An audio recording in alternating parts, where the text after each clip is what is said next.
Buffering, धन निकासी की प्रक्रिया को एक बल मिला।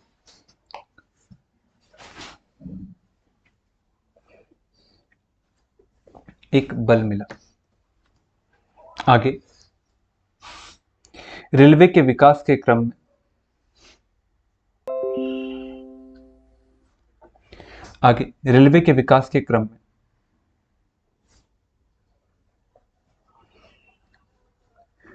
कंपनी को लाभांश के रूप में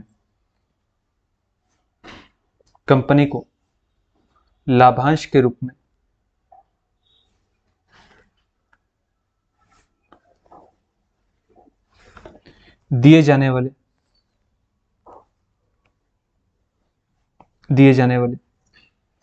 धन से यह प्रक्रिया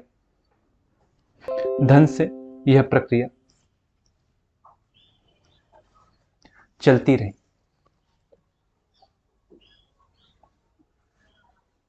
ठीक है, वही बात जो हमने बताई थी कल। अब इसी के बाद में परिणाम क्या हो, क्योंकि आज मेन क्या है, पूरे क्वेश्चनों पर जो है डील कर लेना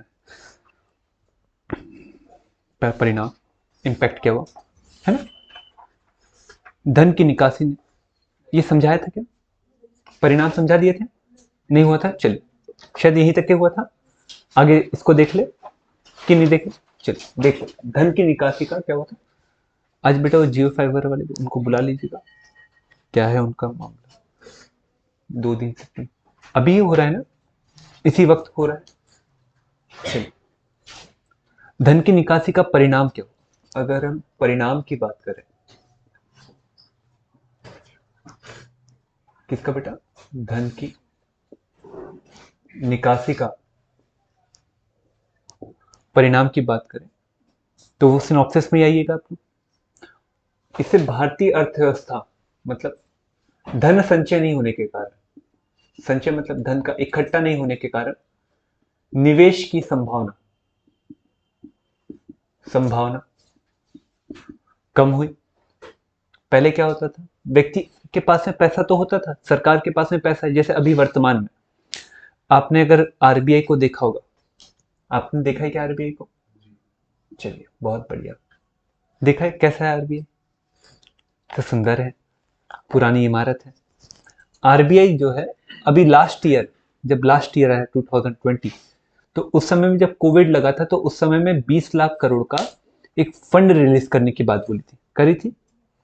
और जब ये कोविड की सेकेंड वे आई थी, तो उस समय में 6.5 लाख करोड़ रुपए के फंड रिलीज करने की बात हुई थी। ये कहां से पैसा आया होगा, कहीं ना कहीं बैंक ने पैसा कमाया होगा। जो ब्याज के रूप में जो कमाता है बैंक, वो अपने पास ही तो रखता है, और रखेगा तो भैया उसको संकटकालीन परिस्थिति में उपयोग करेगा या फिर निवेश करने के लिए जगह उपयोग करेगा। धन की निकासी के कारण जमा पैसा हो पा रहा था क्या, नहीं हो पा रहा था। पैसा उठकर कहां जा रहा था, ब्रिटेन जा रहा था। तो किसकी समृद्धि में वृद्धि हो रही थी, ब्रिटेन की, और किसकी समृद्धि में कमी आ रही थी, भारत की। सबसे पहला प्रमुख कारण ये रहा। इस वजह से अगर हम धन की निकासी की बात करें, निवेश कम होने के कारण, अगर यही से पॉइंट को निकाल कर चले, निवेश कम होने के कारण या निवेश के लिए धन नहीं होने के कारण जो विकास कार्य थे, जैसे विकास कार्य में कौन थे, रेलवे की स्थापना करना, या फिर सड़क को स्थापित करना, या फिर शिक्षा विभाग में स्कूलों की स्थापना करना, इसके लिए हमें कर्ज लेना पड़ा। तो मतलब भारतीय अर्थव्यवस्था पिछड़ी तो, परंतु कर्जदार भी हुई। कैसी हुई बेटा, कर्जदार भी हुई। और जब कर्जदार हुई तो भारत की अर्थव्यवस्था पिछड़ते हुए चले गई। जब पिछड़ते चली गई तो इसका असर जो है हमें किसानी पर दिखाई दिया। अर्थात हम अगर बात करें कि इसका जो प्रभाव है वो हमें दिखाई दिया खेती पर, निवेश नहीं हो पाया। और जब निवेश नहीं हो पाया तो भैया आधुनिकता जो कृषि में आनी थी, वह आधुनिकता में कमी आई, कृषि भी पिछड़ते चली गई। निवेश कम होने के कारण जो उद्योगों की स्थापना होनी थी, वो उद्योग भी स्थापित नहीं हो पाए। और जब उद्योग नहीं स्थापित हो पाए तो कहीं ना कहीं इसका असर कृषि पर पड़ा, क्योंकि कृषि क्या करती थी, उद्योग के लोगों को कच्चा माल भी देती थी और कृषि में लगे हुए लोगों को उद्योग में लगाती थी। पर उद्योगों का विकास नहीं होने के कारण कृषि के ऊपर भार बढ़ा, जिस वजह से हमें बेरोजगारी दिखाई दी। अब जब बेरोजगारी दिखाई दी तो इसका मतलब यहाँ पर यह भी हो गया कि इस वजह से अकाल की बारंबारता में भी वृद्धि हुई। और ये अकाल कैसे बने बेटा? दुर्भिक्ष, हिंदी में शब्द अकाल नहीं लिखा जाता है, दुर्भिक्ष लिखा जाता है। और दुर्भिक्ष जो है लिखता वो वही शब्द है, अकाल नहीं लिखता है। अकाल की बारंबारता में वृद्धि हुई और ये अकाल प्राकृतिक नहीं थे, नेचुरल नहीं थे, बल्कि कैसे थे बेटा? मानव निर्मित थे। मनुष्य के द्वारा कुछ ऐसी नीतियों को बनाया जा रहा था जिसका प्रभाव पड़ रहा था। और इस वजह से 1757 से लेकर 1850 तक के 10 ऐसे अकाल पड़े जिसमें 3.5 करोड़ से अधिक लोगों की मृत्यु हुई। और इसके बारे में डाटा नहीं, 3.5 करोड़ से। इसलिए तो विलियम बेंटिंग करके जो व्यक्ति आया था उसने कहा था कि जब मैंने कलकत्ता की भूमि के ऊपर जब अपने पैरों को रखा तो मेरी जो पैर थे वो केवल केवल हस्तशिल्प उद्योगों में लगे हुए लोगों की हड्डियों पर। ये बता रहा है कि किस प्रकार की नीतियों को लगाकर उन्होंने क्या इम्पैक्ट डाला। तो ये सब धन के बहिर्गमन का प्रभाव ही था। ये धन का अगर बहिर्गमन नहीं होता तो भारत कभी भी क्या नहीं होता बेटा? गरीब नहीं होता।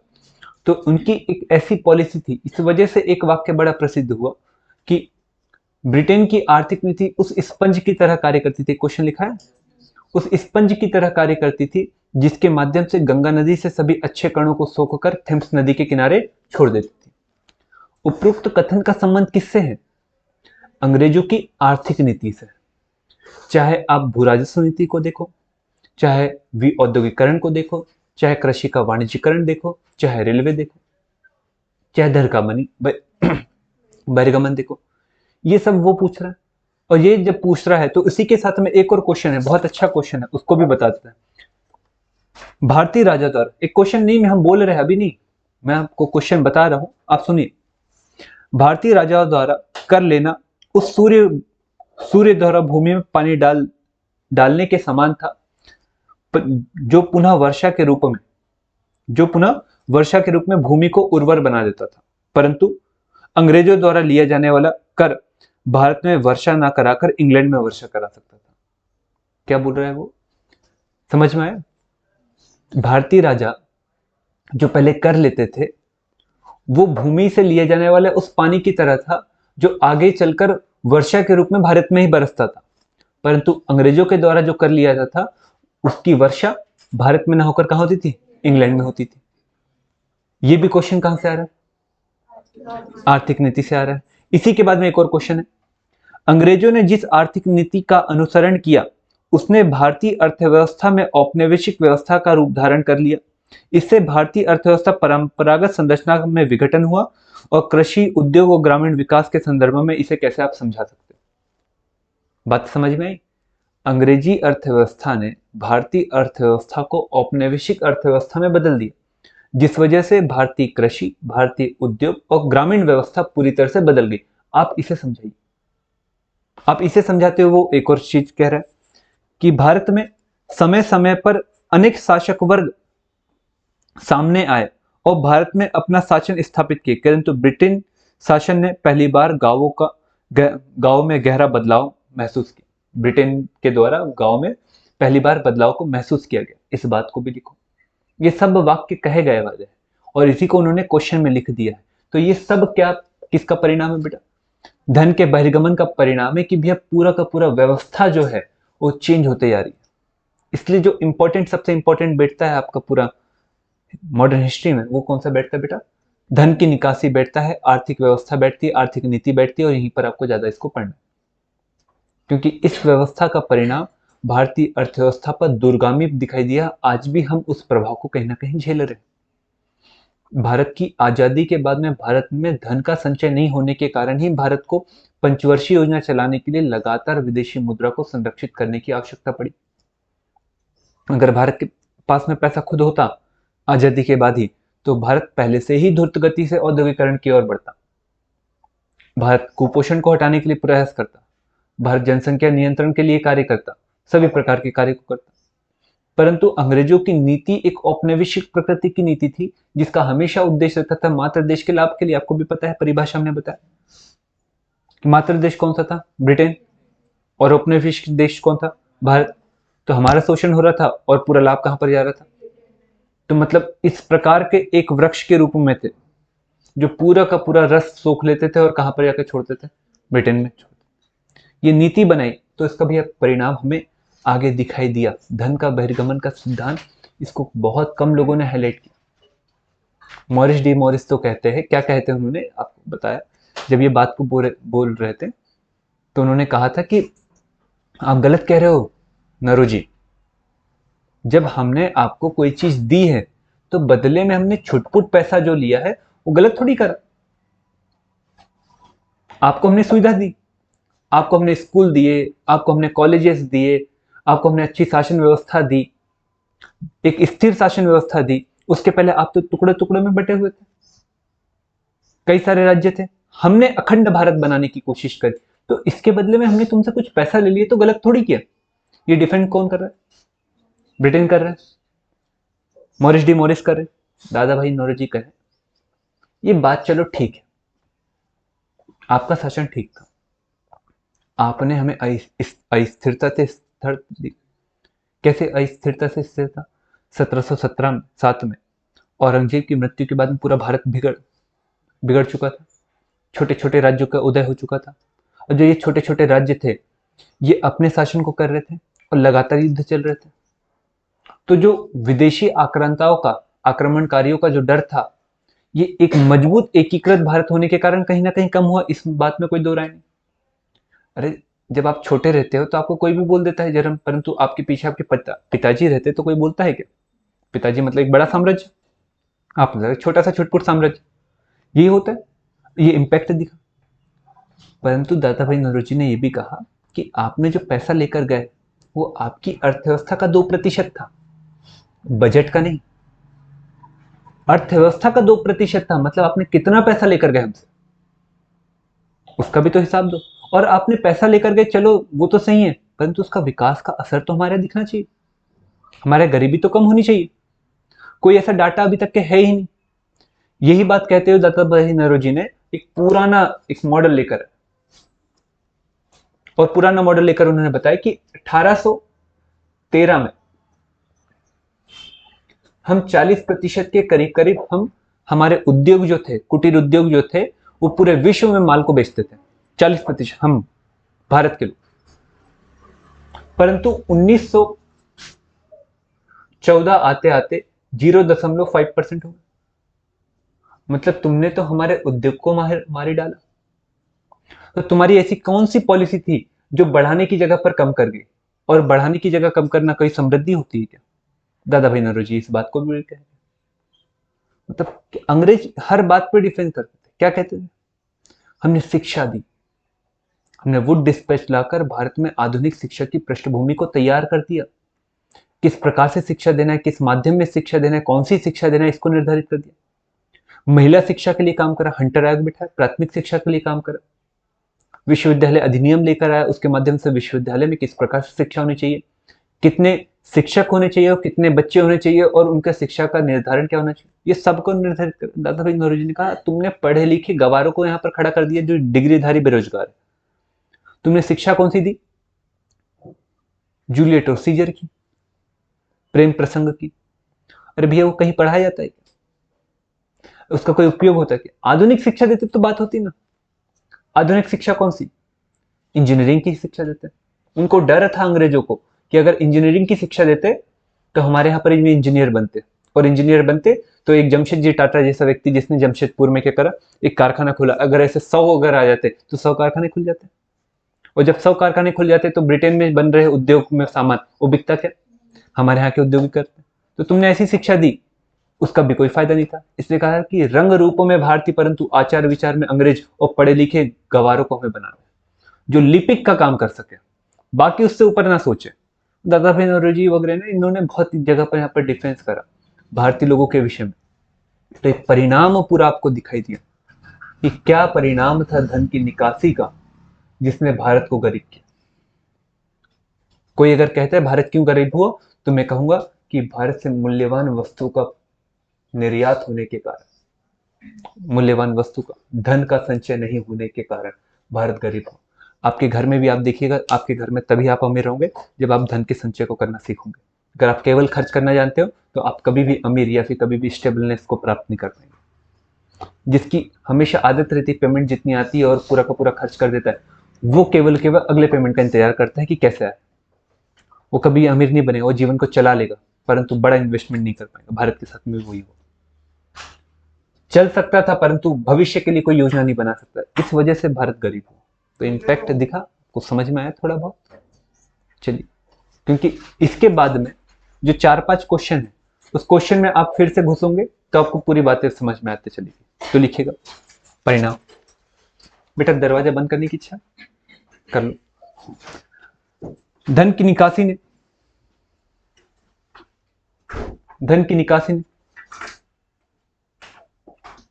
भारतीय अर्थव्यवस्था को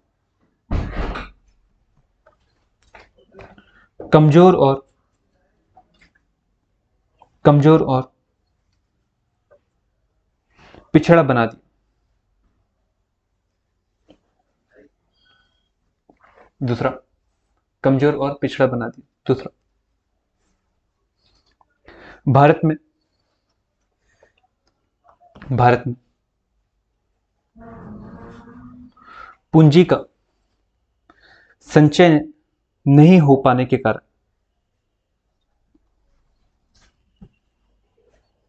भारत में पूंजी का संचय नहीं हो पाने के कारण औद्योगिक विकास अवरुद्ध हुआ। सही बात है। आपके पिताजी तभी आपको बड़ा पढ़ा पाएंगे जब आपके पिताजी ने कोई सेविंग करके रखी होगी, नहीं तो ऐसा पढ़ा पाएंगे क्या? नहीं पढ़ा पाएंगे। ठीक है, अगला, धन की निकासी ने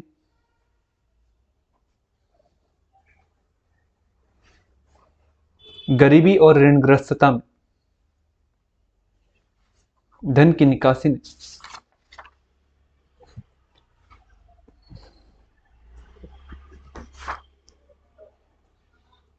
गरीबी और ऋणग्रस्तता में वृद्धि की फलतः भारत में लोगों की क्रय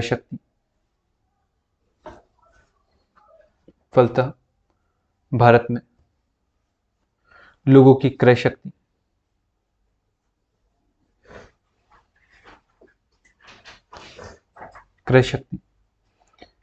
सीमित हुई और इन्हें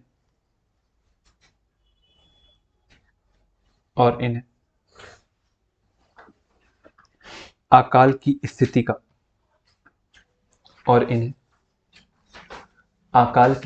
का सामना करना पड़ा।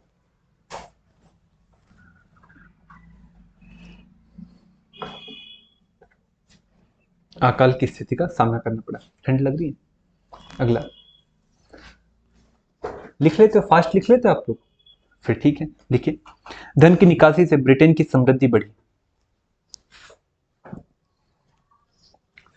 चलिए, अब कुछ क्वेश्चन थे, उन क्वेश्चनों को देख लेते हैं और आप लोगों को क्या करना है बेटा, उसको लिखना भी। हम एक्सप्लेन कर देते हैं, समझा देते हैं, ठीक है, एक्सप्लेन भी कर देते हैं, समझा भी देते हैं अच्छे से, और आप लोग को उसको लिखना भी है ध्यानपूर्वक अच्छे से। हाँ बेटा, ब्रिटेन ने जो गाँव में बहुत अधिक मात्रा में कर वगैरह तो लिया, लेकिन जो उसके सकारात्मक परिणाम जो है उसको भी वही तो बेटा एक क्वेश्चन ही है कि कृषि के वाणिज्यीकरण ने किस सीमा तक भारतीय ग्रामीण परिदृश्य को प्रभावित किया। टिप्पणी कीजिए। क्वेश्चन है, देखिए पहले क्वेश्चन हमने लिखवा दिए, पहले के 2-4 क्वेश्चन हमने पहले लिखवाए है कि नहीं? तो ये लिखिए यहां पर, कृषि के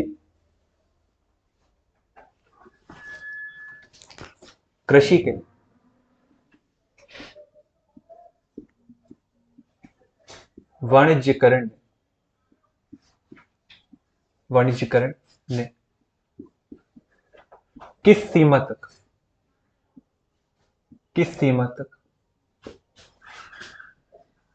भारतीय ग्रामीण ग्रामीण व्यवस्था को भारतीय ग्रामीण व्यवस्था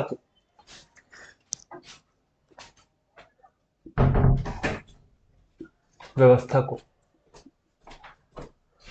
या परिदृश्य में सिचुएशन जो है व्यवस्था को प्रभावित किया।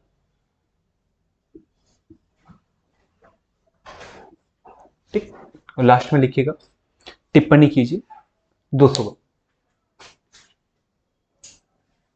टिप्पणी कीजिए। अब ये सीधा सीधा क्वेश्चन है, और सीधा सीधा क्वेश्चन है तो ये पहले से ही समझ में आ रहा है कि भैया ये जो क्वेश्चन है इसका आंसर तो आप लिखोगे, फॉर्मेट हम बनवा देते हैं। क्वेश्चन देखते से ही क्या करना चाहिए सबसे पहले, जो हम क्वेश्चन कभी भी पढ़ते तो हम डायरेक्ट लिखना शुरू करते और लिखते लिखते सोचते सही कह रहे हैं हम। सबसे गलत तो यही पैटर्न है। पहला 1 मिनट तो क्वेश्चन को समझने में लगा दो, कम से कम 30 सेकंड में आप समझ सकते हो, 30 सेकंड में आगे की फॉर्मेटिंग बना सकते हो। आपके पास में हमेशा क्वेश्चन का जो पेपर रहेगा उसमें यूपीएससी में क्वेश्चन यहीं पर लिखा रहेगा। ये पॉइंट हो गया, ये पॉइंट, इधर भी कुछ नहीं लिखना, इधर भी कुछ नहीं लिखना। अगर आपने इधर कुछ लिखा इधर कुछ लिखा तो लास्ट में आपको माइनस नंबर मिलता है। आपने लिखा, भले आपने कुछ भी हो, तो आपकी जब मार्क लिस्ट आएगी तो उसमें आपको दिखाई देगा माइनस नंबर, जो भी 10, 15, 20, 25 जो भी। आपने अगर इसके बाहर में लिखा है कुछ भी, क्योंकि यहाँ पर लिखा हुआ है, इंस्ट्रक्शंस दिए हुए हैं कि यहाँ पर किसी भी प्रकार की बातों को लिखना मना है। आपने वहां लिखा तो गलत, ठीक है, यहाँ पर कभी लिखना नहीं। जब आपको मिलेगा तो आपका काम यहाँ पर या फिर कॉपी के बाद में एकदम लास्ट में हर क्वेश्चन का लिखने से पहले फॉर्मेटिंग बना लो कि फॉर्मेटिंग में हमें कौन कौन सी बातों को लिखना है। जब रास्ता पता हो तो गाड़ी चलाने वाले को देखा है क्या आप लोगों ने? गाड़ी चलाने आप लोग भी चलाते होंगे, गाड़ी चलाते हो काले जी? नहीं चला, कभी नहीं चला, पर चलाए। साइकिल चलाई होगी, हाँ साइकिल चलाई होगी। तो स्कूल जब आप पहली बार कभी गए होंगे, पहली बार, या फिर कोचिंग पहली बार यहाँ आए होंगे तो ढूंढते ढूंढते आए होंगे, है ना? दूसरी बार डायरेक्ट आ गए तो कब स्पीड ज्यादा रही, कब हुई? दूसरी बार ज्यादा। दूसरी बार ज्यादा होने के कारण क्या था? पहले से पता था मार्ग क्या है, पाथ क्या था, पता था। तो मतलब लिखने में भी स्पीड तब ज्यादा रहेगी पहले से पाथ पता होगा। तो मतलब पहले से अगर आप फॉर्मेट बनाकर रख लोगे अपना, कोई भी क्वेश्चन को देखने के बाद में फॉर्मेट बनाने की आपकी हैबिट आ जाएगी। ये क्वेश्चन देखा, कृषि का वाणिज्यकरण, तो मतलब कृषि का वाणिज्यकरण से एक प्रश्न पूछ रहा है, इसका मतलब ये अंग्रेज की जो है जो आर्थिक नीति है इससे प्रश्न पूछ रहा है। पहले तो आपने टुकड़ों में बांट लिया, किस सीमा तक ग्रामीण परिदृश्य को क्या करा, प्रभावित किया। किस सीमा तक मतलब परिणाम पूछ रहा है। क्या पूछ रहा है बेटा?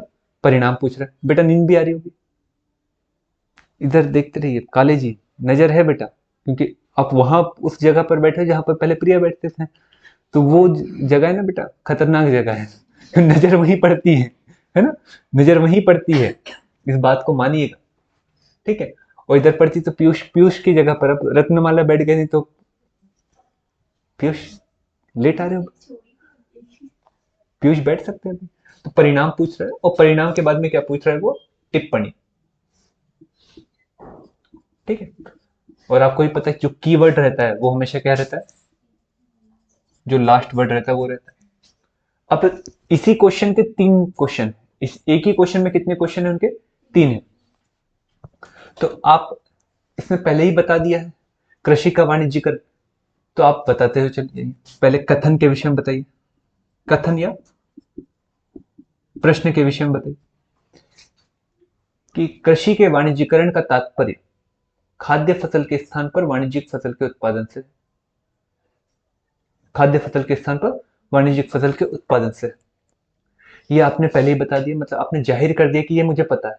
आपने सामने वाले को भी बता दिया कि भैया तुम्हारा एक क्वेश्चन तो हो गया, यहाँ पर आप 1 नंबर बटोरने के लिए आगे बढ़ गए।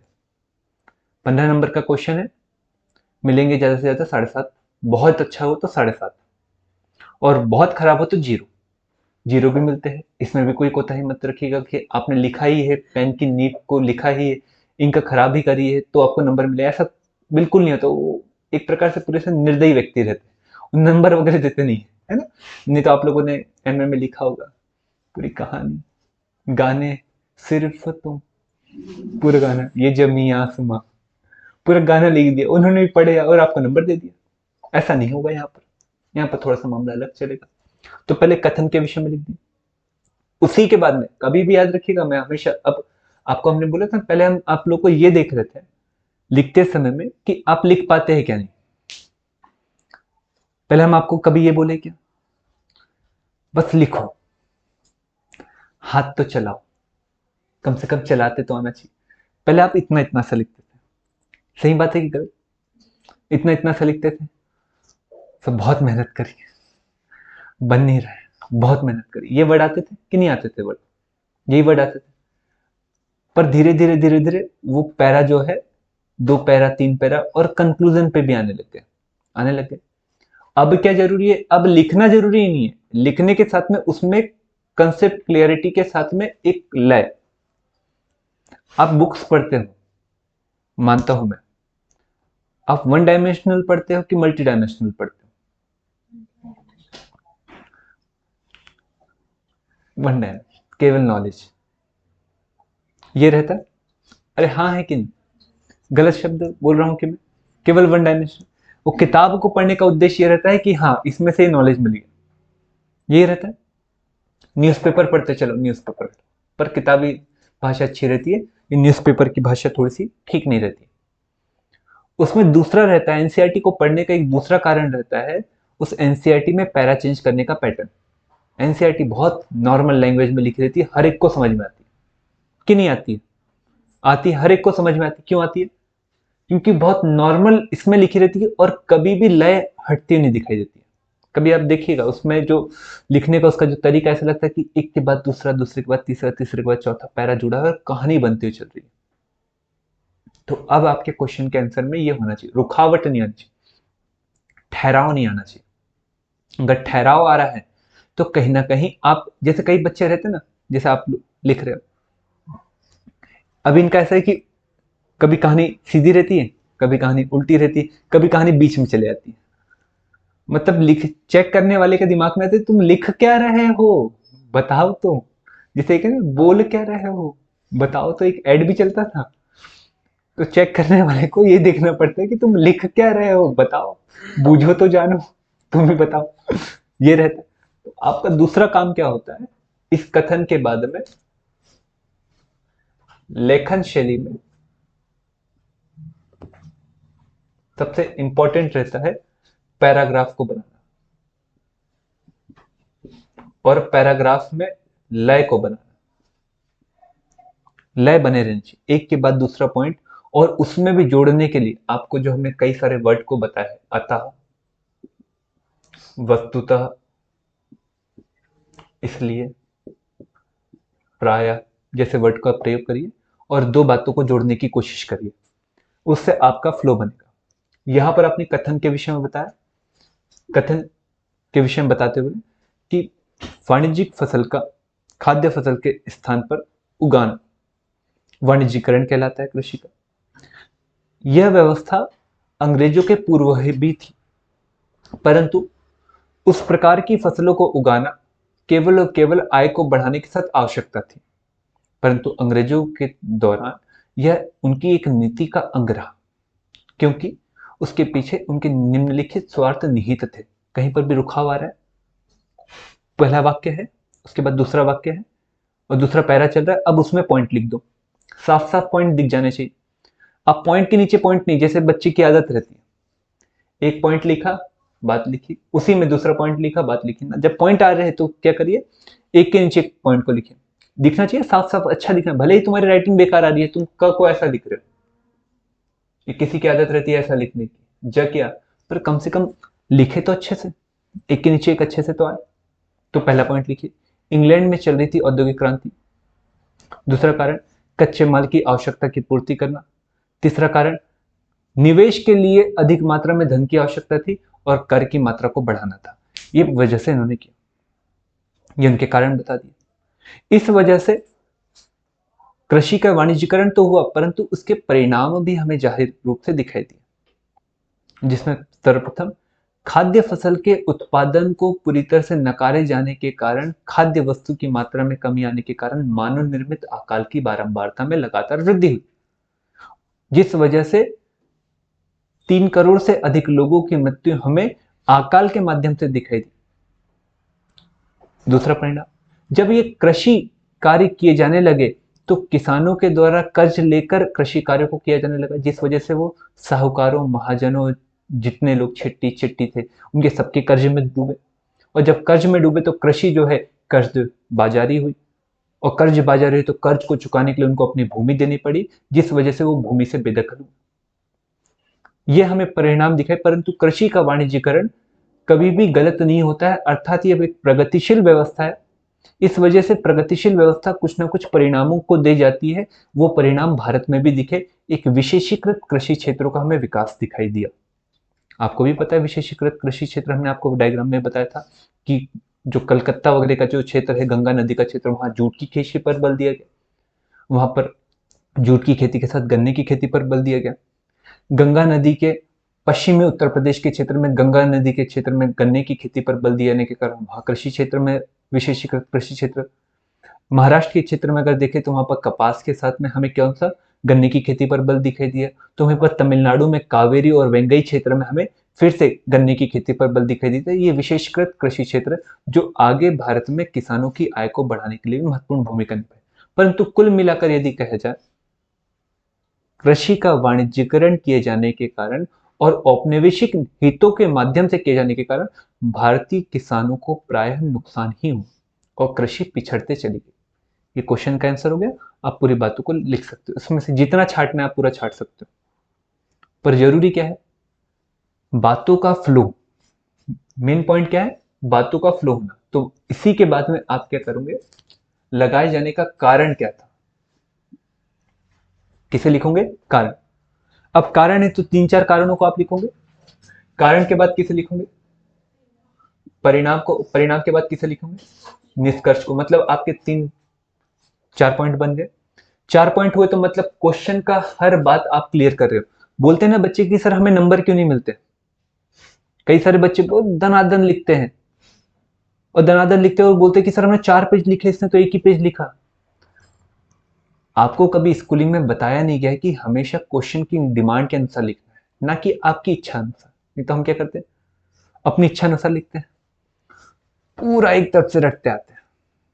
पूरा पूछ रहे क्या है, बंटी की माता का नाम क्या है, नहीं, आप पिताजी का नाम, उसकी बहन का नाम, उसकी पत्नी का नाम, उसके बच्चे का नाम, उसके दादा का नाम, उसकी दादी का नाम, उसके नाना का नाम, उसकी नानी का नाम पूरा बताते हो। बाद में बताते हो बंटी की माता का नाम सीता है। वो ढूंढता है कहाँ है, कहाँ है, लास्ट में मिलता है। अच्छा लगेगा क्या, नहीं लगेगा। क्वेश्चन को हमेशा ध्यान में रखिए, और इस क्वेश्चन को अब मैंने बता दिया है, इसे याद रखिएगा। चलिए दूसरा क्वेश्चन, आप लोग ये बनाकर लिखिए, कथन लिखोगे। कथन में क्या लिखोगे मैंने एक्सप्लेन कर दिया। कथन के बाद में कारण लिखोगे, कारण क्या थे, और उसमें क्या करना है, जोड़ते आना चाहिए।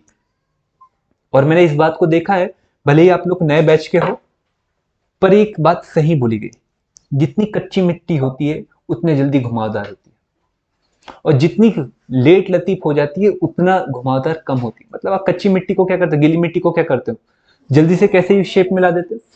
इस बात को मैंने आपके बैच में नोट करा कि आप लोग डायरेक्ट पहले ना, अब मेंटलिटी ये हो गई कि हाँ पहले मेंस को देना है और कंसेप्ट क्लियर होने के साथ में पीटी पर फोकस करते हुए इंटरव्यू पर जाना है।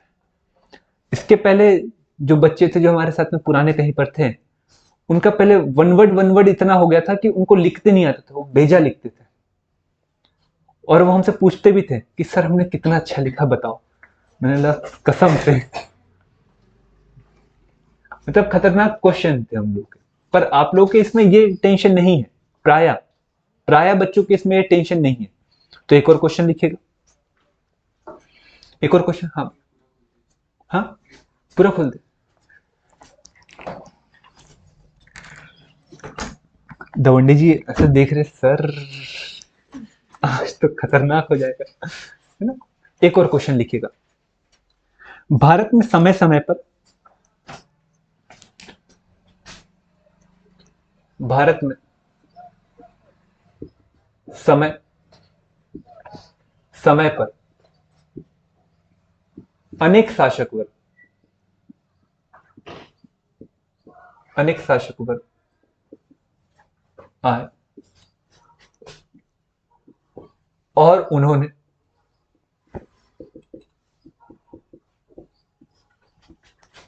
शासन स्थापित कर, शासन स्थापित स्थापित किया, किंतु किंतु अभी नहीं समझने में आ रहा है कुछ भी काले जी? नहीं, फिर सच में आ रहा है थोड़ा थोड़ा। किंतु ब्रिटिश शासन में, किंतु ब्रिटिश शासन में भारतीय गांवों में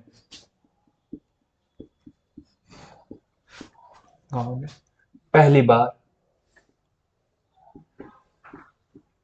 गहरा बदलाव महसूस किया। टिप्पणी कीजिए, टिप्पणी कीजिए। इसमें एक और प्रश्न है, आपको लिखा है समय समय पर यूं तो भारत में कई आक्रमणकारी आए,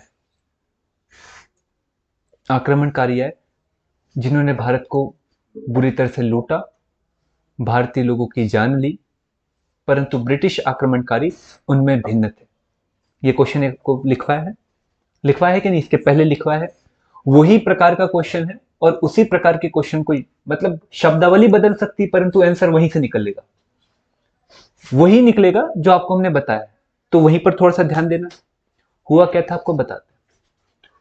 क्वेश्चन को पहले फिर से ध्यान से पढ़ो, ध्यान से पढ़ेंगे तो क्वेश्चन का आंसर क्वेश्चन से ही निकल जाएगा। और याद रखिएगा कितने क्वेश्चन बन रहे एक क्वेश्चन, कभी याद रखिए यूपीएससी कभी भी एक क्वेश्चन नहीं पूछता है, एक क्वेश्चन में उसके 4 से 5 क्वेश्चन होते हैं। Polity, geography, history, Indian society, कोई भी ले लीजिए, एक क्वेश्चन नहीं रहते, उसके साथ मिनिमम 2 क्वेश्चन तो होते ही, मिनिमम 2 क्वेश्चन, मैक्सिमम 4 से 5 होते हैं। ऐसा पूछने का कारण यह रहता है कि वो ये देखना चाहता है कि बच्चा अंतर अनुशात्मक अध्ययन को करा है क्या नहीं, इंटीग्रेटेड स्टडी उसकी है क्या नहीं। अगर इंटीग्रेटेड स्टडी नहीं है तो मतलब वो रटने वाला है, क्योंकि वो कभी भी नवाचार नहीं ला सकता, वो कभी इनोवेशन नहीं ला सकता। मतलब जो शासन व्यवस्था पुराना ढर्रा चल रहा है वो उसी को चलाएगा। सिविल सेवक तो क्या रहते हैं, इनोवेटिव पर्सन रहते हैं, और इनोवेटिव पर्सन को जरूरी रहते है कि पहले से ही वो इनोवेटिव है क्या नहीं इसका पहले से मूल्यांकन कर लेना। तो ऐसे क्वेश्चनों को देकर वो मूल्यांकन करता है। आप देखिएगा पीएससी में कभी भी इनोवेटिव क्वेश्चन नहीं आते, क्योंकि उनको ऐसा चाहिए नहीं। जो कलेक्टर बोलेगा डिप्टी कलेक्टर बात मानेगा, उठ तो उठ, बैठ तो बैठ, चल जा उधर तो जा, समझ रहे। तो यूपीएससी बड़ा है, आईएएस उसमें इंपॉर्टेंट है, सबसे बड़ा पोस्ट वही है। तो जब आप उसमें देखोगे तो यहां से आपको 2 एरा के क्वेश्चन दिखाई दे रहे हैं। 2 एरा मतलब प्राचीन काल, मध्यकाल, 2 मिलाकर 1 हुआ। और उसके बाद में कौन है, आधुनिक काल। और आधुनिक काल में किसका काल बेटा, ब्रिटिश काल। तो सबसे पहले भारत में समय समय पर तो अनेक शासक वर्ग आए, ये पहला एक क्वेश्चन हुआ। उसी के बाद में दूसरा क्वेश्चन हुआ कि ब्रिटिश शासन आया और ब्रिटिश शासन के बाद में भारतीय गांव ने पहली बार बदलाव महसूस किया। क्या महसूस किया? और उसके बाद में लिखिए टिप्पणी, टिप्पणी कीजिए। आपने मुगल मूवी देखी जोधा अकबर? कितने बार देखी? कितने बार की काले जी? देखी नहीं? क्या करे बेटा, मेरे पास में ऐसे बच्चे फिर ठीक नहीं रहेंगे। तुमको मूवी की लत लगा देंगे, तुम्हारे पिताजी बोलेंगे कि ये माँ साहब के पास छोड़ो, ये मूवी की लत लगाते। बिना मूवी के मेरे पास आइए ना।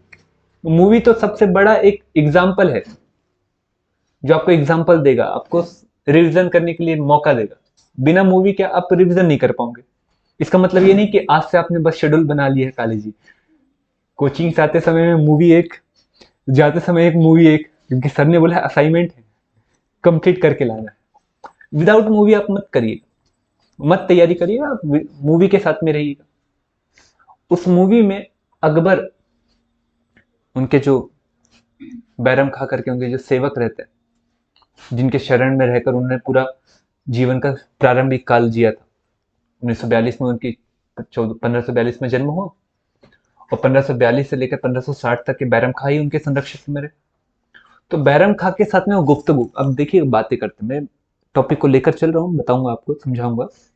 तो कह रहे कि इसके पूर्व मेरे दादा और मेरे पिताजी आए, और दादा और पिताजी आए, और दादा और पिताजी आने के कारण हमने यहाँ पर दहशत तो फैलाई परंतु शासन नहीं कर पाया। और शासन करना है तो आवाम को अपना बनाना पड़ेगा, और आवाम को अपना बनाना है तो नीतियों में बदलाव लाना पड़ेगा। ये करते हुए उन्होंने जोधा के साथ में विवाह करा था। आमेर के राजा को बुलाया और कहा कि तुम्हारी गर्दन नहीं कटेगी बल्कि तुम संबंधी बनोगे।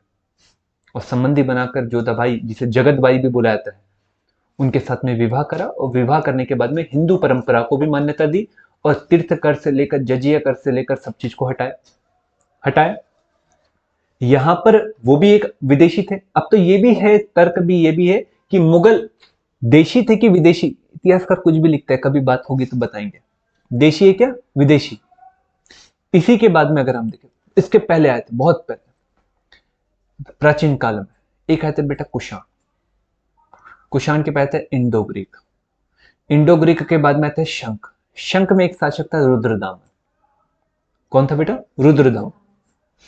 शंख एक विदेशी बर्बर जनजाति थी। बर्बर जनजाति मतलब वाइकिंग्स के प्रकार के थे, मतलब पूरी तरह से असभ्य मध्य एशिया की जनजाति थी, जो लगातार हमेशा आक्रमण करके ही जीती थी। क्योंकि मध्य एशिया जो वो क्षेत्र है जहां पर खाना नहीं बनता, ना खाना उगता है, क्यों सबको पता है कि वो महाद्वीपीय क्षेत्र में है, अंदर के क्षेत्र में, तो वहां वर्षा भी कम होती है, तो स्वाभाविक रूप से उत्पादन भी कम होता होगा। तो उत्पादन कम होता है तो वो अपने जीवन को जीने के लिए लगातार आक्रमण करते थे। और आक्रमण करने का उनका जो मुख्य मार्ग होता था वो था चीन। तो चीन की ओर आक्रमण करते थे, पर चीन की दीवार बन गई। तो आक्रमण करते थे परंतु मारे जाते थे। तो उन्होंने क्या करा, अपने मार्ग को बदला और दक्षिण एशिया की तरफ बढ़ने लगे और खैबर दर्रा को पार करा और भारत में प्रवेश करते थे। भारत में प्रवेश करते थे और भारत में प्रवेश करने के बाद में उनकी 5 शाखा भारत में रही, अलग अलग जगह पर। एक रही तक्षशिला, एक रही पंजाब, एक रही पूर्ण आपकी मथुरा, एक रही उनकी उज्जैनी और एक रही नासिक। और अलग अलग शाखा के रहे। उसमें से उज्जैन शाखा का एक शासक था रुद्रदामन, जिसका नाम अभिलेख भी एक लिखा गया, जूनागढ़ अभिलेख। उस जूनागढ़ अभिलेख के माध्यम से पता चल जाता है, पूरा विषय में पता चल जाता है कि इसके द्वारा एक झील का पुनर्निर्माण करवाया गया था। और उस निर्माण के बाद में उसने किसी से भी बेगार नहीं करवाया था, बल्कि खुद का पैसा देकर उसने झील का निर्माण करवाया। ये भी तो विदेशी थे। ये भी शासक थे। अकबर भी शासक था। अब अलाउद्दीन खिलजी पर आते हैं, दिल्ली सल्तनत पर आते हैं। दिल्ली सल्तनत में भी तुर्कियों का आगमन के साथ ही दिल्ली सल्तनत का माना था। अलग अलग वंश आए, जिसमें हमारे गुलाम वंश, जिसे मामलुक वंश भी कहा जाता है। उसके बाद में हमारे दिखाई दिया खिलजी वंश। खिलजी के बाद में दिखाई दिया तुगलक। तुगलक के बाद दिखाई सैयद। सैयद के बाद दिखाई लोधी। एक एक करके एक एक वंश दिखाई दिया। ये भी विदेशी थे परंतु भारत में आया, शासन करा और शासन करके वही व्यवस्था को लगाया जो पहले के शासकों ने लगाया था। कोई चेंज करे क्या? मतलब कर लेते थे यहीं खर्च करते थे और यहीं खर्च करके क्या करते थे, व्यवस्था को आगे बढ़ाते थे। मतलब क्या होता था, एक रिलेशन बनता था जिसे हम कहते हैं साइकिल। ये राजा, ये प्रजा, राजा है, ये प्रजा। प्रजा राजा को कर देती थी, राजा इस पैसे को खर्च करता था। कहां खर्च करता था, सेना में। कहां खर्च करता था, पहला सेना में। दूसरा खर्च कहां करता था, ऐशो आराम में। तीसरा खर्च कहां करता था वो, प्रमुख रूप से वस्तु को खरीदने में। और वस्तु को खरीदने के साथ में लास्ट में उन पैसे को लोगों को दान देने में भी करता था। मतलब पैसा उठकर कहां जाता था फिर से, पैसा यहीं पर आता था। मतलब भले ही कितना भी खतरनाक शासक क्यों ना हो, तानाशाह शासक क्यों ना हो, उसकी शासन व्यवस्था ऐसी होती थी कि वो उठकर वापस धन को कहां पर लाती थी, प्रजा के पास में, जिस वजह से अर्थव्यवस्था चलती थी। परंतु ब्रिटेन जो थे, इनका मुख्य उद्देश्य था उपनिवेश को स्थापित करना। और उपनिवेश का हमेशा उद्देश्य रहता है मात्र देश के लाभ के लिए काम करना। किसके लिए काम करना बेटा, मात्र देश के लाभ के लिए काम करना। और मात्र देश के लाभ के लिए काम करना मतलब ये हो गया ब्रिटेन, ये हो गया भारत। तो भैया इंडिया में यहां पर शासन करना उनका उद्देश्य, परंतु यहां पर अपने शासन को, अपने आप को यहां पर रहना रखवाना जरूरी नहीं है। हमेशा मूल निवासी कहां के रहे, वो हमेशा विदेशी ही बन के रहे। कभी भी वो आए तो भारतीय बन के नहीं रहे। तुर्की आए तो तुर्की भारतीय बन गए, अफगान आए तो अफगानी भारतीय बन गए, इंडोग्रीक आए तो इंडोग्रीक भारतीय बन गए, इंडोग्रीक के बाद शंख आए तो शंख भारतीय बन गए, पार्थियन आए तो पार्थियन भारतीय बन गए, कुषाण आए तो कुषाण भारतीय बन गए। सब आए विदेशी लोग, वो भारतीय बन गए। परंतु अंग्रेज आए तो इन्होंने अपने चरित्र को कभी भी बदला नहीं। और उपनिवेश की अवधारणा को ध्यान में रखते हुए उन्होंने हमेशा पैसे को कहां लेकर गए, ब्रिटेन लेकर गए। तो समृद्धि कहां गई। और यहाँ पर उपनिवेश और विदेशी बनकर रहने के कारण इन्होंने गांव से अधिक मात्रा में क्या करा बेटा, कर लिया। और कर लेने के कारण यहाँ पर उनका पैसा संचित नहीं हुआ और इस वजह से गांव ने पहली बार अपने आप को बदलाव महसूस करा। इसमें उनकी जो नीतियां थी अंग्रेजों की, चाहे आर्थिक नीति में भूजा शासन नीति, कृषि का वाणिज्यीकरण, औद्योगिकरण, या फिर हम कहे रेलवे, इसके पहले के शासकों ने नहीं किया। इस वजह से पहली बार बदलाव किसने महसूस करा, भारतीय लोगों ने, भारतीय गांव के लोगों ने। ये क्वेश्चन का आंसर। अब आप इसी क्वेश्चन को आप जवाब देते हुए अलग अलग रूप में कह सकते हो। इसके लिए जरूरी क्या है, केवल आपको जरूरी नहीं है कि आधुनिक भारत का हो तो आप आंसर कर पाओगे। आपको मिडाइवल हिस्ट्री और एंशियंट हिस्ट्री की भी थोड़ी सी जानकारी होनी चाहिए। इसका मतलब क्या हो कि एक हिस्ट्री के पोर्शन से वो प्रश्न पूछ नहीं रहा है, वो एक एरा को दूसरे एरा से जोड़कर भी प्रश्न पूछने की संभावना में रहता है। और ऐसे क्वेश्चन 2 से 3 आते ही आते हैं और आपको उसको सॉल्व करना पड़ता है और बहुत सिंपल रहते हैं।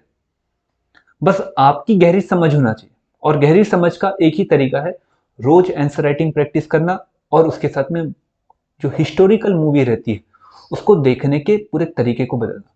कभी भी कपड़े नहीं देखना, आलिया भट्ट है तो कपड़े दिखाना, मेन पॉइंट क्या है, जैकी श्रॉफ है तो मेन पॉइंट क्या है उसको पकड़ो और उसके आधार पर मूवी देखिए, आपका हिस्ट्री का रिवीजन हो जाएगा।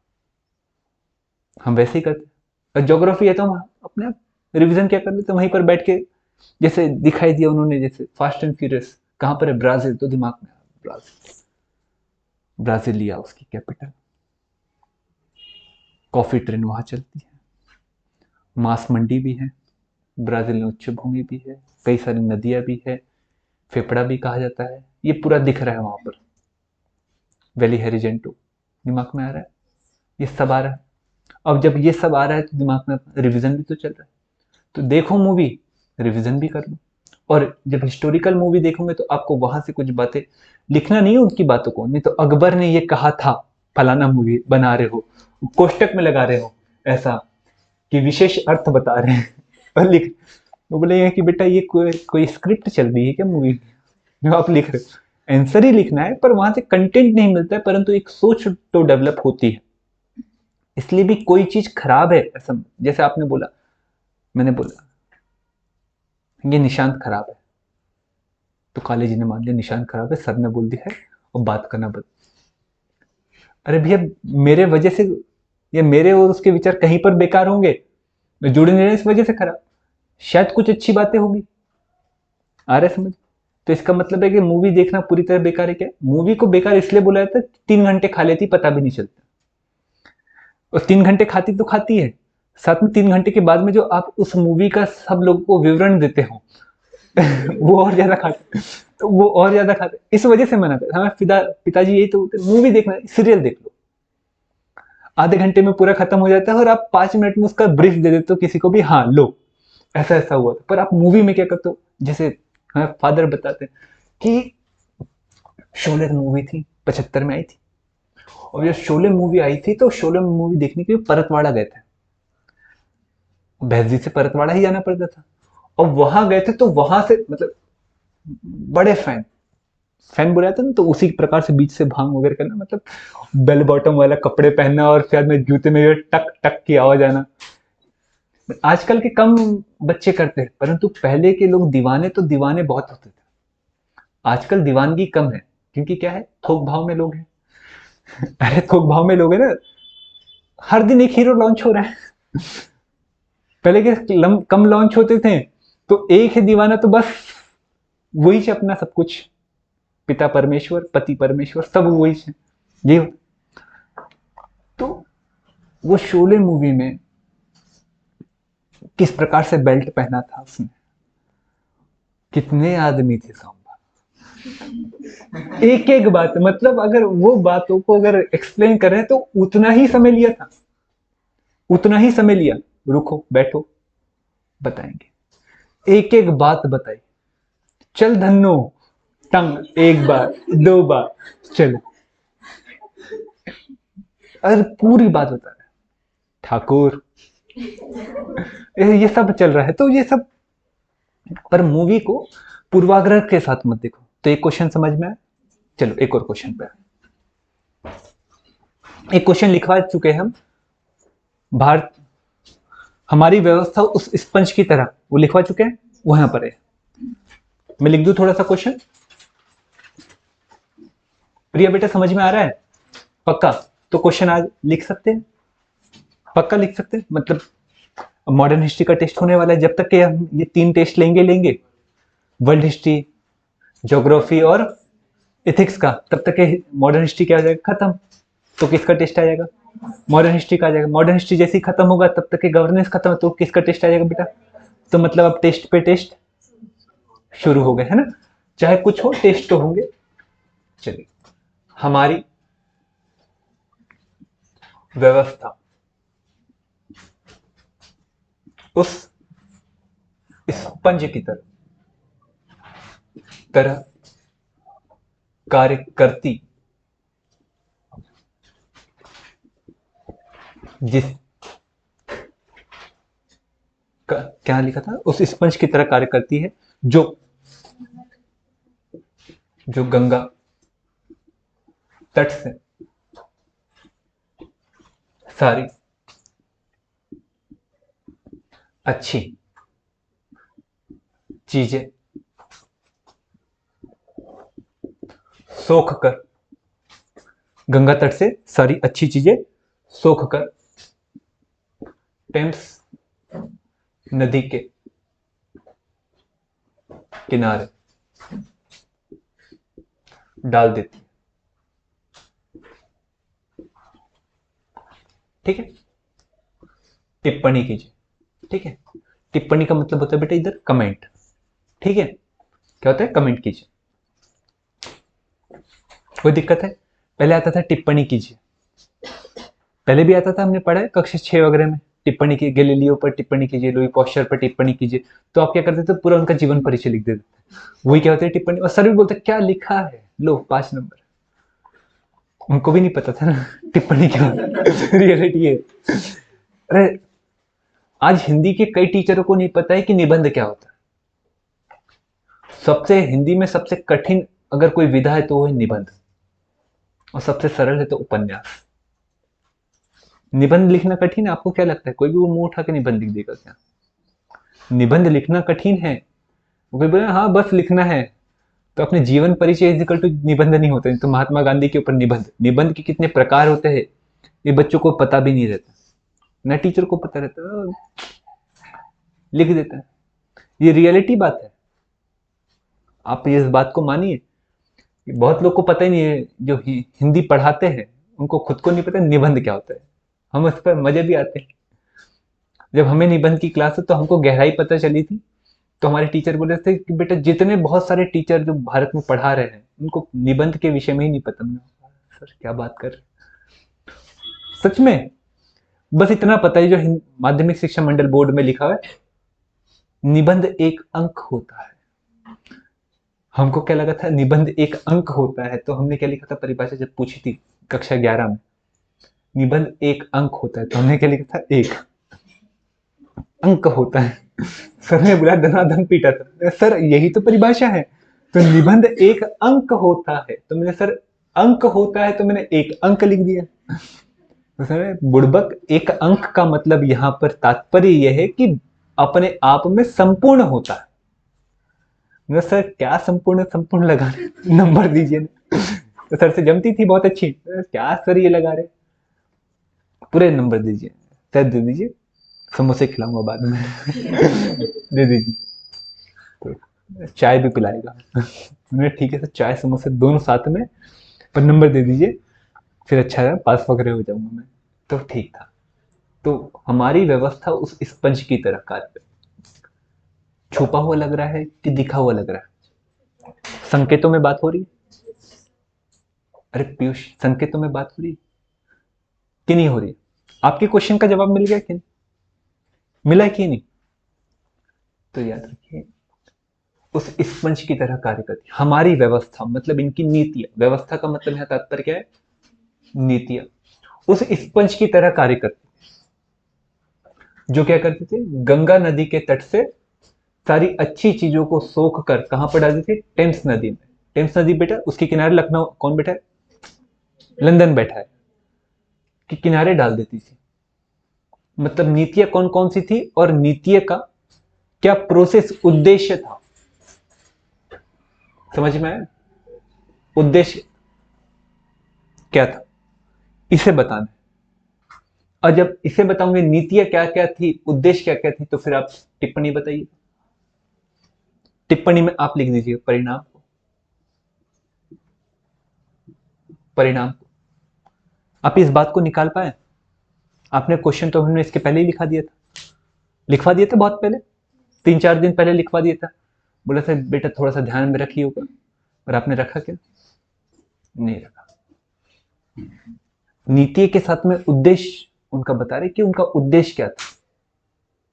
उद्देश्य औपनिवेशिक हितों को साधना था, वाणिज्यवादी नीति को अपनाना था, इस वजह से उन्होंने किया। और उद्देश्य के पीछे कारण क्या थे? इंग्लैंड में चल रही औद्योगिक क्रांति, मतलब वो औद्योगिक क्रांति जिसने नहीं पढ़ी वर्ल्ड हिस्ट्री में, उसका इधर मामला क्या हो जाएगा? बस वो औद्योगिक क्रांति चली थी। अब औद्योगिक क्रांति क्यों वहां हुई, ये जब पता रहेगा तो औद्योगिक क्रांति चल रही है ये अपने आप पता चल जाएगा। इसलिए हमने कहते हैं वर्ल्ड हिस्ट्री को छोड़ना नहीं चाहिए, चाहे वो मीटिंग आए चाहे कुछ आए, चुपचाप बैठ जाना चाहिए, अच्छा रहता है। थोड़ा हमारा अनुभव ले लिया करिए, हम कहते मानते क्यों नहीं आप लोग? तो परिणाम को देखें। तो क्या करना है सबसे पहले? कथन के विषय। अब ये कथन बता रहा है कि डायरेक्ट डायरेक्ट, तो आपको उसको परिचय देना पड़ेगा ना, कि उपरोक्त कथन का संबंध, कथन के विषय में बताओ। ये कथन है, उपरोक्त कथन का संबंध ब्रिटेन की भारत में आर्थिक नीतियों से। ये आपने पहले बता दिया, मतलब उसको बता दिया आपने, झंडे गाड़ दिया कि यार इसको पता है। अब उसकी जिज्ञासा बढ़ेगी, इसका आंसर पढ़ना चाहिए। आप बोलते सर आपने हमारा क्वेश्चन ही नहीं पढ़ा। मैं क्यों पढ़ूं, शुरुआत ही तो खतरनाक है, एंड तो फिर लाजवाब होगा। तो अगर सामने वाले को पढ़ने लगाना है ना, तो शुरुआत बहुत अच्छी करिए, क्योंकि शुरुआत और एंड खतरनाक होता है जिंदगी में, आप भी मानते है ना। और बीच का पोर्शन अच्छा रहता है, 45, 46, 35 से लेकर 60 तक के में आप अच्छे से जीते हो। पर उसके पहले खतरनाक जीवन रहता है, उसके बाद में खतरनाक जीवन रहता है। वैसे क्वेश्चन में भी शुरुआत कहां से करे ये पक्का पता नहीं रहता, और एंड कैसा करे ये भी पक्का नहीं पता रहता, क्योंकि हम हर एंड को रटकर याद करने की कोशिश करते हैं। यहाँ पर कथन के बारे में लिखिए, आप अच्छे से ध्यान पूर्वक लिखिए, और ये तब लिख पाएंगे जब आप इस टॉपिक को ध्यान से पढ़े हुए हो, और मैंने ध्यानपूर्वक पढ़ा है और समझाने की भी कोशिश करी, और बहुत सारे नामों को भी लिए। तो कथन के बारे में लिखे। कथन के बाद में आता है मेन पार्ट, और इस मेन पार्ट में उनकी नीतियों के साथ में उनके उद्देश्य को जाहिर कर दो। नीतियां बताइए, उनके उद्देश्य को जाहिर कर दो। और नीति और उद्देश्य को जाहिर करोगे मतलब वही पोर्शन, और उसको जैसे ही जाहिर करोगे तो उसके बाद में आएंगे नीचे टिप्पणी पर। और इस बात को याद रखिएगा, नहीं तो कई सारे बच्चे, मैं अब हम इस बात पर पहले आप लोग को हमने क्वेश्चन लिखवाए, क्वेश्चन रोज जब भी दे भी रहे, अब हमेशा उसका उद्देश्य केवल हमारे नजरों में एक होता था बेटा, कि आप क्वेश्चन के आंसर को लिखें। मेरा ये कभी उद्देश्य नहीं रहा कि आप क्वालिटेटिव लिखें, मैं बस ये देखता था कि आप पढ़कर आए कि नहीं। अब धीरे धीरे उद्देश्य क्या रहेगा, पढ़कर आने के साथ में क्वेश्चन के आंसर क्वालिटेटिव आ रहा है कि नहीं, मतलब आपको वर्ड जोड़ते आ रहा है कि नहीं, ये देखना पड़ेगा। एक सीढ़ी के बाद दूसरी सीढ़ी पर चढ़ना पड़ेगा, तो दूसरी सीढ़ी के लिए आपको यहाँ पर क्वेश्चन के टफनेस पर जाना पड़ेगा, और फिर आपको आना पड़ेगा किसके ऊपर, टिप्पणी के ऊपर। तो फिर लास्ट में आइएगा टिप्पणी। अब आप जब भी कभी भी ऐसे क्वेश्चन को फॉर्मेट बनाकर लिखें तो आप देखिए कभी रुकेंगे नहीं। और बोलते हैं ना बच्चे, सर 7 मिनट में लिखना नहीं हो पाता, 7.5 मिनट होता है बेटा, हम देते हैं आपको 7 मिनट। रियल बताएं, क्योंकि जब हम पेपर में लिखते हैं तो प्रेशर इतना रहता है कि आधा दिमाग तो काम नहीं करता। जैसे आज इंटरव्यू वाले जो बच्चे थे, उन सबको पता होगा कि पूरा बनता हुआ भी क्या होता है, टंग स्लिप हो जाती है। और जब टंग स्लिप हो जाती है तो उसका इम्पैक्ट जो दिखने लग जाता है, ऐसा एग्जाम रूम में भी तो होता है, प्रेशर रहता है। ये एक बाबा बनकर आया हुआ है, एक साड़ी पहनकर आई लड़की, बूढ़ी बूढ़ी हो गई है, आप उसको देख रहे हो, अरे क्या टैलेंटेड होगी, गजब बाबा, अरे यार आपने तो दाढ़ी भी नहीं है, मूछ तो छोड़ो, कुछ भी नहीं, और कतला मछली की तरह बारीक सी है। अब क्या लिखेंगे अपन, इससे ज्यादा नॉलेज तो उसको है, उसको है। और दूसरी बात होती क्या है, बाथरूम में मुलाकात हो गई होगी शायद आपकी। अब पूरा तो बन रहा है, पर इस बार बस ये देखना है कि नंबर कौन से आता है, पहला रैंक आता है, दूसरा रैंक आता है। अब क्या लिखे यार, बाथरूम से, क्योंकि सबसे ज्यादा ये रियलिटी है, हमारे दोस्त के साथ हुआ, छापे के साथ में पहली बार था उनका, हम छोटे थे 17 के। अब हुआ, अब प्रेशर इतना था कि भैया टॉयलेट जाना ही पड़ा। अब गया, बाबा बैठा हुआ था वो बाबा बैठकर आराम से घूम रहा है। तो उसने पूछा, भैया क्या कर रहे हो, जाओ जल्दी पेपर वगैरह। अरे सब हो गया अपना, बस मैं ये सोच रहा हूँ नंबर कौन सा आएगा, पहला दूसरा तीसरा, इसका दिमाग खराब हो गया। और इसका चल रहा था बेटा, ऑप्शनल था, इसका ऑप्शनल था संस्कृत। संस्कृत इसको बहुत अच्छी बनती थी, और छोटा सब्जेक्ट है, जल्दी कवर भी हो जाता है, और पेपर की डेट जैसी आती मेंस की तो बहुत जल्दी कवर हो जाता है, रिवीजन 2-3 बार हो जाता है। ये सोचते सोचते क्या वो वहां पर धराशायी हो गया। नंबर मिले उसको 500 में से 125, जिसको उसकी उम्मीद थी कि अगर 270 भी ला लेता हूं तो जीएस में अपन मार लेंगे, और उसके बाद में कम से कम इंटरव्यू कॉल तो आ जाएगा, और इंटरव्यू में अपन अच्छा कर ही देंगे क्योंकि अपने पास में जॉब पहले से है, और एक्सपीरियंस है तो बोलने का तरीका भी अच्छा रहेगा। तो बाबा लोग क्या कर जाते हैं पूरे, आप लोग को बाबा का मतलब क्या बोला था पता है, एक बेवफा बाबू यहाँ पर पढ़ोगे तो बेवफा बाबा भी रहते हैं जो आपको तनाव देते हैं, है ना, तनाव देते हैं, कुछ नहीं करते, बहुत कठिन है, लंबी डगर है, उसकी तरफ जाना ही नहीं। कितने बार अटेम्प्ट दे दिया, पहला है, मैं बोल रहा हूं अभी से तैयारी कर लो एसएससी के लिए। अब आप क्या करते हो, बहुत एक्सपीरियंस है, घर में आते हो, रूम में बैठते हो, गद्दे वगैरह फाड़ते हो, दिमाग खराब, ये सब बेकार है। अगले ही दिन दूसरी कोचिंग में जाते हो, वन डे पहुंचे, बहुत समझ में आ रहा है, बहुत समझ में आ रहा है। जैसे ही ये कोचिंग लगाते हो, घर जाते हो दिवाली के समय में, किसकी तैयारी कर रहे हो, यूपीएससी हो गई है, अब वनडे की तैयारी कर रहे हैं। वो वहां बेइज्जती होती है, औकात में आ गया बेटा अपने, वापस आते हो कैंसल, फिर यूपीएससी, ये चलते रहता है, ये चलते रहता है। तो ऐसे क्वेश्चन को सॉल्व करने से पहले ध्यान में रख, संकेतों में जिएगा, और संकेतों में जब जीते हैं तो क्वेश्चन को सॉल्व करते समय में आपको जरूरी है आपकी कंसेप्ट क्लियरिटी ज्यादा होनी चाहिए। जिसकी कंसेप्ट क्लियरिटी कम है और जो रट के पढ़ता है वो कभी भी आंसर अच्छा नहीं कर सकता, ये यूपीएससी में बात है। और मेंस हमेशा अच्छा होना चाहिए, और मेंस में जितने ज्यादा अच्छे नंबर है उतना ज्यादा आप आईएएस के पास में, प्रॉपर आईएएस के पास में। एक ही बार निकलेगा एग्जाम, इस बात को याद रखना, एक ही बार निकलेगा एग्जाम, सब अपने हो जाएंगे। 6 अटेम्प्ट है, 8 अटेम्प्ट है अटेम्प्ट, निकलने के लिए एक ही लम्हा काफी रहता है, पर असफल के लिए हमेशा। तो पीटी निकलना ही कुछ नहीं है, मेंस निकलेगा तो इंटरव्यू कॉल आएगा, और इंटरव्यू कॉल आने के लिए लिखना बहुत जरूरी है। और लिखने के लिए केवल और केवल लिखना जरूरी नहीं है, सटीकता के साथ में क्वेश्चन के डिमांड के अनुसार लिखना जरूरी। तो आपका अब हमेशा उद्देश्य होना चाहिए। कभी हमने आंसर राइटिंग पर इतनी बात करी है क्या? हम डायरेक्ट बढ़े, हम वेट कर रहे थे मॉडर्न पर, मॉडर्न के इस पोर्शन पर वेट कर रहे थे कि वो आएगा और हम इसके ऊपर चर्चा करेंगे।